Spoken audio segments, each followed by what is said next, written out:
Marilah kita saksikan bersama penampilan dari salah satu wisudawati terbaik yang akan membacakan kitab kuning Ghoya wa Takrib karya Al-Qadhi Abu Syuja tentang sholat kosong, sebuah tema yang relevan di tengah mobilitas umat Islam masa kini. Bapak Ibu semuanya, sebentar lagi kita akan mengalami liburan. Ibu bapak juga akan bepergian atau ada yang mudik. Kewajiban sholat harus selalu terjaga karena bersifat wajib fardu. Maka dari itu bagaimana? Apakah kita bisa mengqashar sholat kita? Bagaimana ketentuannya? Bagaimana syarat-syaratnya? Apakah perjalanan dari Jakarta sampai Bekasi kita sudah bisa mengqashar sholat? Atau harus sampai Purwakarta atau harus sampai Jawa Timur kalau titiknya dari Jakarta? Yang akan menjawab adalah, mari kita panggilkan bersama wisudawan terbaik kita. Kepada Fahira Qurratul Anjani kami persilahkan. Rokatuh. Bismillahirrahmanirrahim. Faslun, adapun ini itu satu fasal, wa yajuzu dan boleh lil musafiri bagi orang yang berpergian apa qasrus sholati meringkas sholat ar-rubaiyati yang 4 rakaat bi khamsi saraitoh dengan 5 beberapa syarat. Ayyakuna yang pertama hendaknya ada apa safaruhu berpergiannya itu fi ghairi maksiatin dalam keadaan selain maksiat. Wa antakuna dan hendaknya ada apa masafatuhu jarak berpergiannya itu sittata asyarah 16 apanya farsakhon farsah. Wa ayyakuna dan hendaknya seseorang itu muaddian melaksanakan lis sholati kepada sholat ar-rubaiyati yang 4 rakaat. Wa an yanwiyah dan hendaknya seseorang niat kepada al-qasrah meringkas sholat ma'al ihrami beserta takbiratul ihram. Wa alla yatamma dan hendaknya seseorang tidak bermakmum bimukimin dengan orang yang mukim.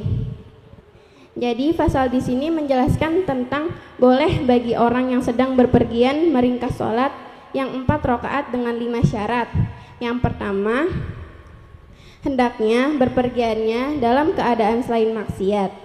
Yang kedua, jarak berpergiannya mencapai 16 farsah. Yang ketiga, melaksanakan sholat yang 4 rakaat. Yang keempat, seseorang sudah niat untuk mengqashar sholat bersamaan dengan takbiratul ihram. Yang kelima, tidak bermakmum dengan orang yang mukim.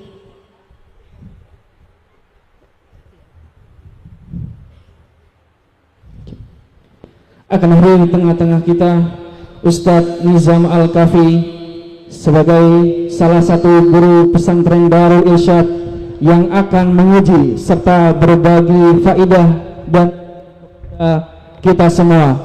Kita panggil, ini dia Ustadz Nizam Al-Kafi.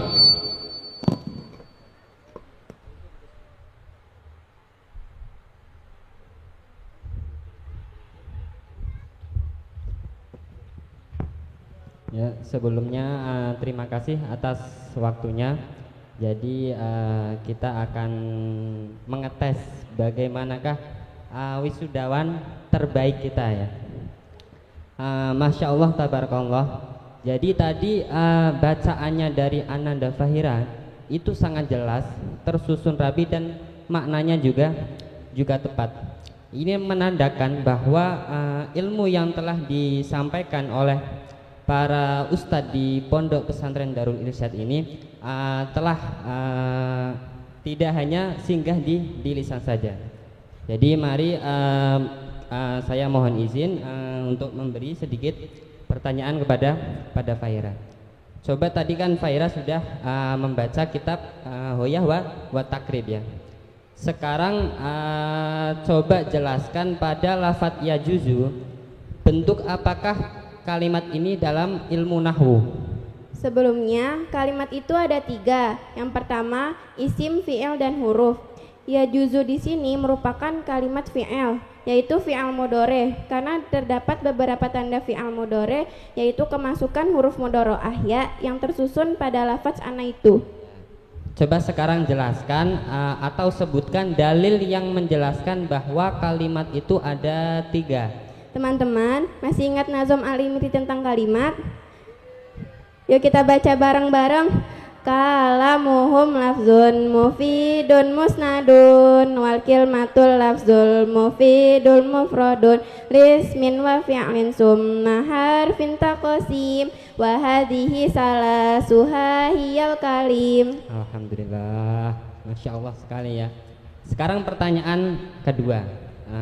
Coba tadi lafaz al-musafiru. Sekarang Fahira jelaskan pada lafaz al-musafiru, bentuk apakah kalimat ini dalam ilmu shorof? Lafaz al-musafir itu bentuk isim fa'il mengikuti wazan mufa'ilun, termasuk ke dalam fi'al sulasi mazid karena ketambahan mim dan alif. Terdapat beberapa faidah, yaitu lil musyarakah bainal isnain, litaksir, lita'diyah, dan lil mubalaghah. Sebutkan fi'il madi dari lafaz al-musafiru. Fi'il madinya safaro. Ya, sekarang coba tasrif lafaz safaro. Teman-teman tasrif bareng-bareng yuk. Safaro yusafiru musafarotan wasifaron wasifaron fahuwa musafirun wazaka musafarun safir la tusafir musafarun musafarun. Alhamdulillah. Sekarang pertanyaan yang terakhir ya.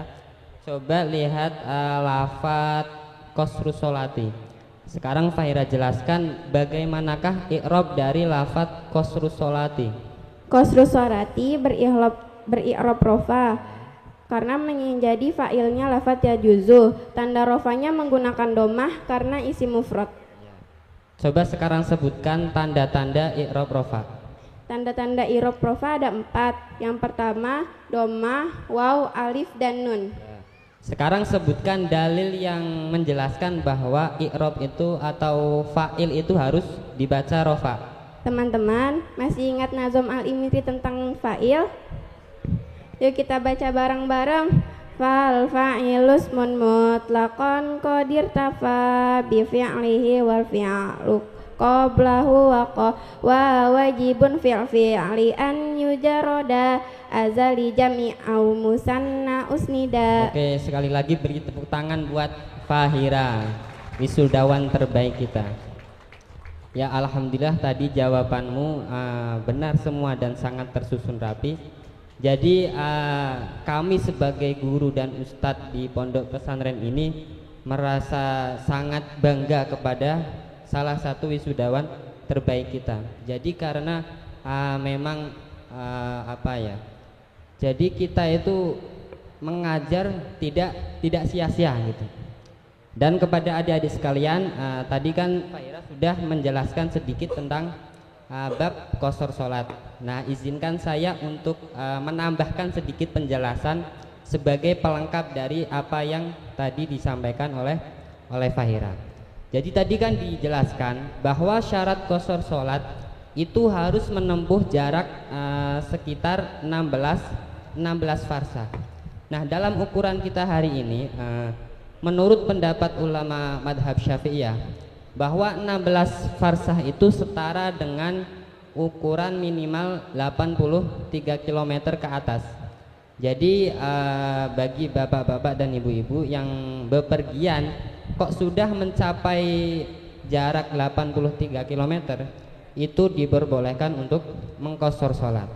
Tapi tidak semua bepergian itu langsung diperbolehkan untuk mengqasar sholat, tapi juga ada syarat yang lain, ada tujuan, dan juga ada hikmah di balik keringanan ini. Inilah keindahan Islam, memberikan kemudahan tapi tanpa menghilangkan kedisiplinan, mudah tapi tidak serampangan, ringan tapi tetap menjaga kesungguhan. Alhamdulillah tadi penampilan dari Ananda Fahira membaca dan memaknai kitab Hoyah wa Takrib karya Al-Qadi Abu Syuja, dan juga tadi sedikit diskusi ringan seputar ilmu nahwu dan shorof. Semoga ini bisa menjadi pengingat bagi kita semua bahwa mencintai ilmu adalah mencintai agama, dan menempuh perjalanan ilmu adalah safar yang mulia di sisi Allah.